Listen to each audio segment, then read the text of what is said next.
ఎవరో నాకు కితాబిస్తే నా విలువ ఎక్కువ కాదు, ఎవరో నాకు కితాబు ఇవ్వకపోతే నా విలువ తక్కువ కాదు. నేను రాజశేఖర రెడ్డి రక్తం. రాజశేఖర రెడ్డి గారు వైఎస్ రాజశేఖర రెడ్డి గారు అయినప్పుడు ఆయన బిడ్డ వైఎస్ షర్మిలారెడ్డి కాకుండా ఎలా పోతుంది? ఆయన మనవడు రాజశేఖర రెడ్డి గారు మరీ ముఖ్యంగా కోరుకొని మా నాన్న పేరు పెట్టుకుంటాను అని వైఎస్ రాజారెడ్డి అని పేరు పెడితే ఆ మనవడికి ఆ పేరు కాకుండా ఎలా పోతుంది? ఎవరు ఎన్నైనా మాట్లాడచ్చు వాళ్ళ స్వార్థం కోసం, కానీ నిజం ఎప్పటికీ నిలకడగానే నిలుస్తుంది. నేను రాజశేఖర రెడ్డి గారి రక్తాన్ని, ఆయన ఆశయాలను కాపాడటం కోసమే ఈ రోజు కాంగ్రెస్ పార్టీలో ఇంత గట్టిగా ఆంధ్ర రాష్ట్రానికి వచ్చి పోరాటం చేస్తున్నాం. మీరు ఎన్నైనా మాట్లాడొచ్చు.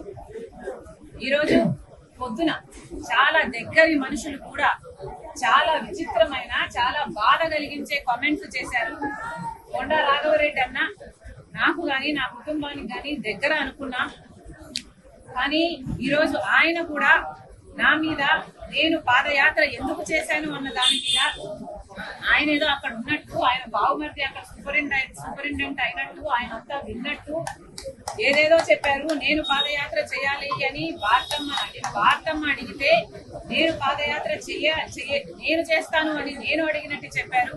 అన్న కొండ అన్న, మీ సూపరింటెండెంట్ చేత వచ్చి ఆయన ఈ మాట చెప్పించగలరా? మీరు మీ దేవుని మీద, మీ బిడ్డల మీద ప్రమాణం చేసి జరిగింది ఇది అని ప్రమాణం చేయగలరా మీడియా ముందర? నేను ప్రమాణం చేయగలను జరిగింది అది కాదు అని. నేను పాదయాత్ర చేస్తాను అని నేను ఎప్పుడూ అడగలేదు. నన్ను కోరితే నేను ఒబ్లైజ్ చేశాను తప్పితే ఇది నిజం కాదు అని నేను నా బిడ్డల మీద, నా దేవుని మీద ప్రమాణం చేసి చెప్పగలను. ఇదే స్థాయిలో మీరు చెప్పగలరా? నేను నా భర్త పోయి అక్రమంగా డబ్బులు సంపాదించుకోవాలి అన్న ఉద్దేశంతో మేము జగన్ రెడ్డి దగ్గరికి వెళ్ళి మేము అడిగినట్టుగా మీరు చెప్తున్నారు. మీరు అక్కడ ఉన్నారా? మీరు అది ప్రూవ్ చేయగలరా? కనీసం నేను విజయవాడకు ఆ ప్రమాణ స్వీకారం రోజు తర్వాత ఒక్కసారి ప్రైవేట్ అఫైర్స్ విషయంగా పోవడం తప్పితే, అది కూడా విజయమ్మ గారితో సహా నా భర్తతో కాదు పోవడం తప్పితే, మొన్న పెళ్లి కార్డు ఇచ్చేంత వరకు నేను ఎప్పుడూ పోలేదు. పోనీ నేను వెళ్ళానని మీరు ప్రూవ్ చేయండి. మీ మాట నిజం అనిపించుకుందాం. ఎందుకన్నా దేవుడు చూస్తున్నాడు.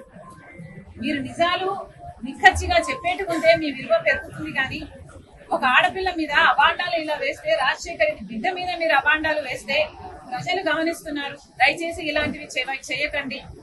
నేనుగా నిస్వార్థంగా పాదయాత్ర చేశా. నిస్వార్థంగా జగన్మోహన్ రెడ్డి గారు ముఖ్యమంత్రి కావాలని కోరుకున్నా. ముఖ్యమంత్రి అయినాక నాకు ఈ పని కావాలని గాని, నాకు ఈ పదవి కావాలని గాని నేను ఏ రోజు కోరిన దాన్ని కాదు. దీనికి సాక్ష్యం మా అమ్మే.